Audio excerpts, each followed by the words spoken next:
Now let us do some examples based on this. Number 1 is evaluate integral c this where c is the contour mod z equal to 1. अब देखो, आप ये वाला curve देखो, अगर हम इस कर्व को देखें तो ये किसी भी पॉइंट पर आपका इनफाइनाइट नहीं हो रहा है, क्योंकि आपका curve mod z equal to 1 है, तो z की वैल्यू तो इन्फिनिटी है नहीं कि हम इन्फिनिटी रखेंगे पॉइंट्स।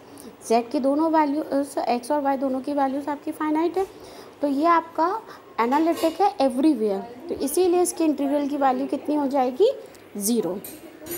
नेक्स्ट आता है आपका सेकंड क्वेश्चन है evaluate this integral around, number 1 है unit circle this, number 2 this, number 3 this.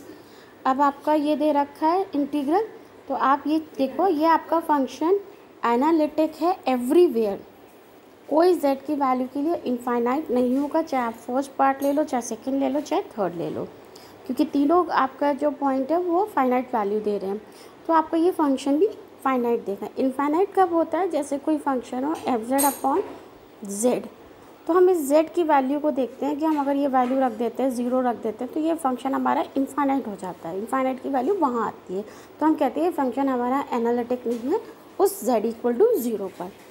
तो ये आपका पूरा फाइनाइट है, तो hence by using Cauchy's integral theorem आपने पूरे इंटीग्रल की वैल्यू क्या लिख दी, 0।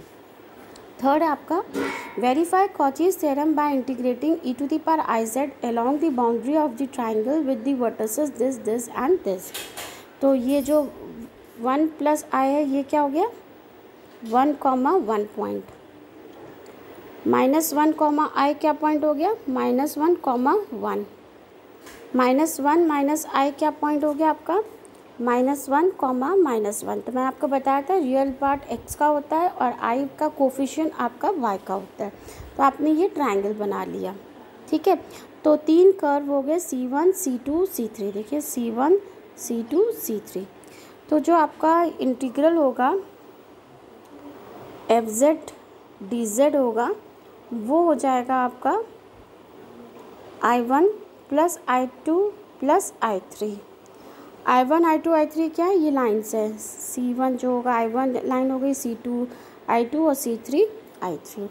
तो ये लाइन लेंगे हम, तो बिल्कुल वैसे करेंगे जैसे मैंने किया था। अलोंग C1 आप देख लोगे, अलोंग C1 आपकी क्या है कर्व की इक्वेशन, ये है आपकी y इज इक्वल्स टू 1, तो y इज इक्वल्स टू 1 है, तो z equal to x plus i y होता है, तो ये हो जाएगा z की वैल्यू हो जाएगी x प्लस आई और dz की वैल्यू हो जाएगी dx, क्योंकि y यहाँ से dy की वैल्यू हो गई 0, ठीक है। dz इक्वल टू dx हो जाएगा, और y कहाँ से कहाँ मूव कर रहा है, ऐसे ऐसे चल रहे हैं, 1 से सॉरी x कहाँ से कहाँ मूव कर रहा है, 1 से -1, 1 to -1 x मूव कर रहा है, ठीक है। आप वही इंटीग्रल में रख दोगे, जब आप e to the power i z d z रखोगे तो यहाँ पर z की जगह आप क्या रख दोगे, x plus i, D Z की जगह dx, और लिमिट लगा दोगे 1 to -1, तो आपका ये कर्व क्या सॉल्व हो जाएगा, C1। इसी तरीके से आप C2 कर्व सॉल्व करोगे, C2 कर्व के लिए क्या हो जाएगा आपका, क्या हो गई equation, x is equals to -1, तो dx की वैल्यू 0 हो गई, ठीक है। और आपकी z की वैल्यू हो गई, x प्लस आई वाई होता है, तो इसकी वैल्यू आ गई आपकी -1 plus i Y, -1 plus i Y, ठीक है। और आपका जो y है वो कहाँ से कहाँ मूव कर रहा है, क्योंकि अच्छा dz की वैल्यू क्या हो गई, i dy, और y कहाँ से कहाँ मूव कर रहा है, -1 to 1 to -1, y मूव कर रहा है 1 to -1, देख लीजिए 1 to -1, ठीक है। तो आपका जो इंटीग्रल है e to the power i z d z, आप आई जेड की जगह वैल्यू पुट कर दोगे -1 प्लस आई वाई, और डी जेड की जगह वैल्यू पुट कर दोगे आई डी वाई, और लिमिट लगा दोगे 1 to -1, तो ये सॉल्व हो जाएगा आपका I2 के लिए।